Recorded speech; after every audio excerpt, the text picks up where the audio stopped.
안녕하세요. 당규다TV 구독자 여러분. 오늘 소식은 바로 제독의 다리에 대한 이야기입니다.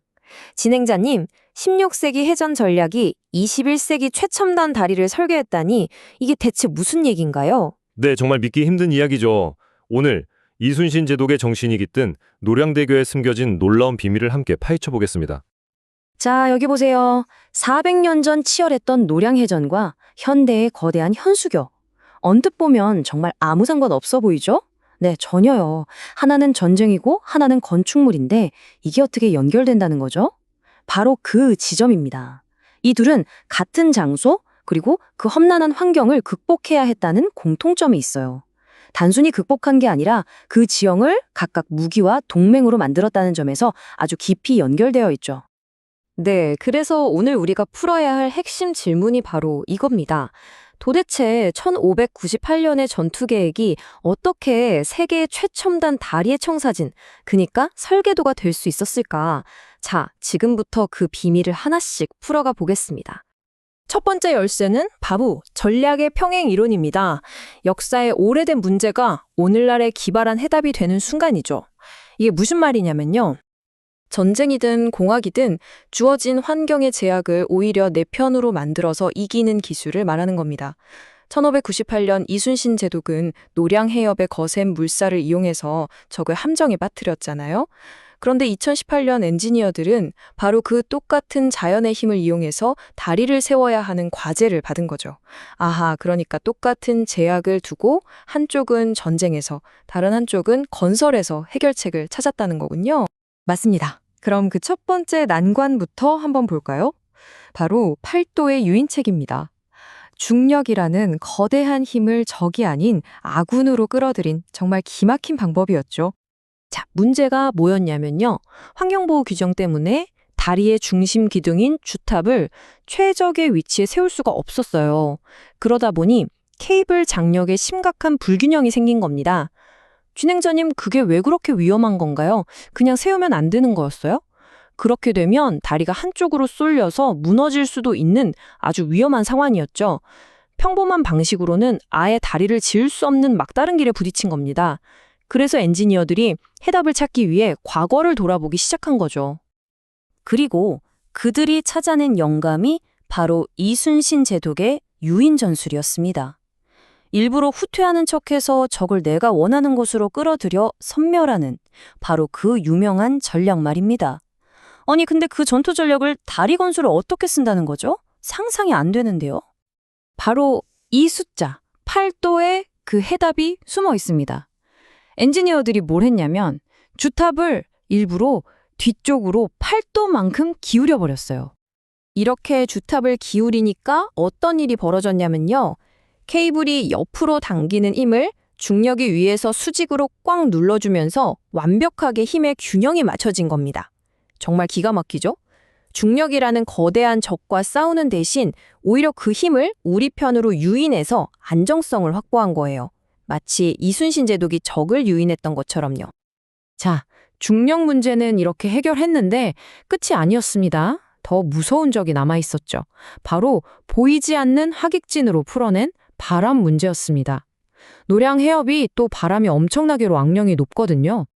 이번에도 역시 해답은 역사에 있었습니다. 바로 이순신 제독의 필살기 하객진이죠. 학이 날개를 펼친 것처럼 적을 감싸서 가둬버리는 진영입니다.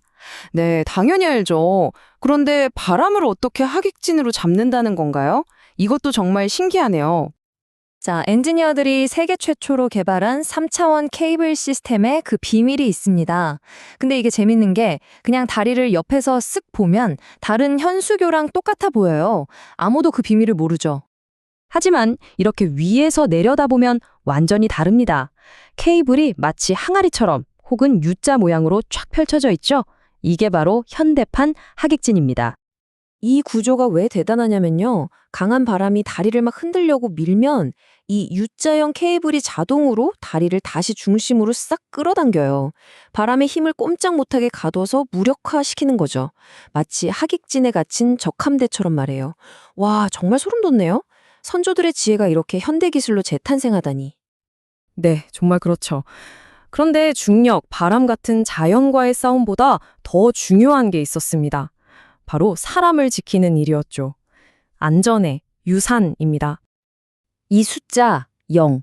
이게 뭘 의미할까요? 9년이 넘는 공사 기간 동안 연간 30만 명의 인력이 투입됐는데 단 한 건의 사망사고도 없었습니다.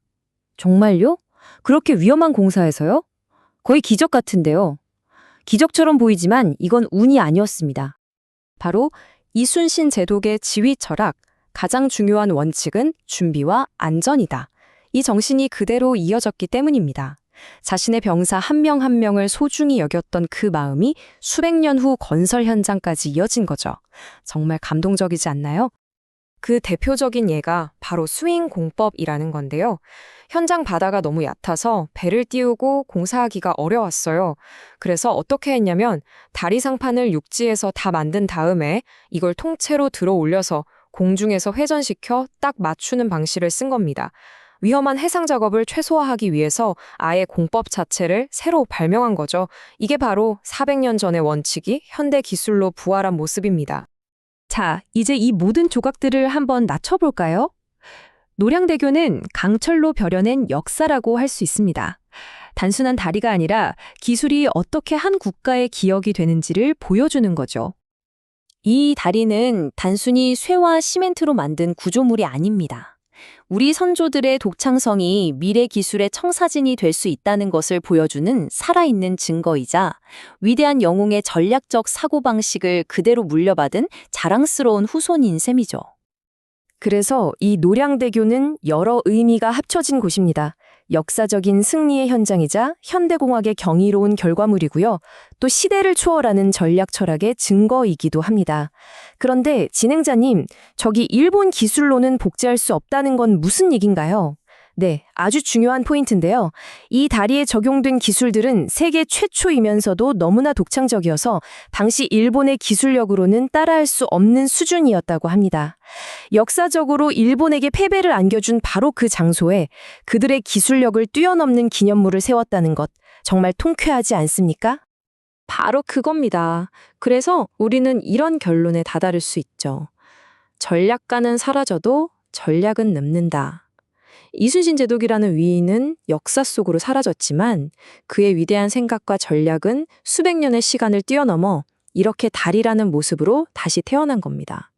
이 이야기는 우리에게 마지막으로 이런 질문을 던집니다.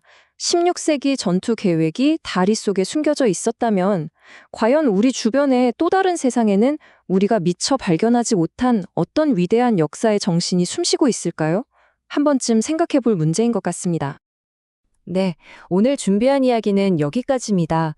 정말 감동적이고 통쾌한 이야기였습니다. 우리 역사에 이런 비밀이 숨어 있었다니 정말 자랑스럽네요. 그쵸? 오늘 이야기가 즐거우셨다면 구독과 좋아요 잊지 마시고요. 지금까지 당신 귀에 다양한 소식과 지식을 쏙쏙 넣어드리는 당기다 TV였습니다. 감사합니다.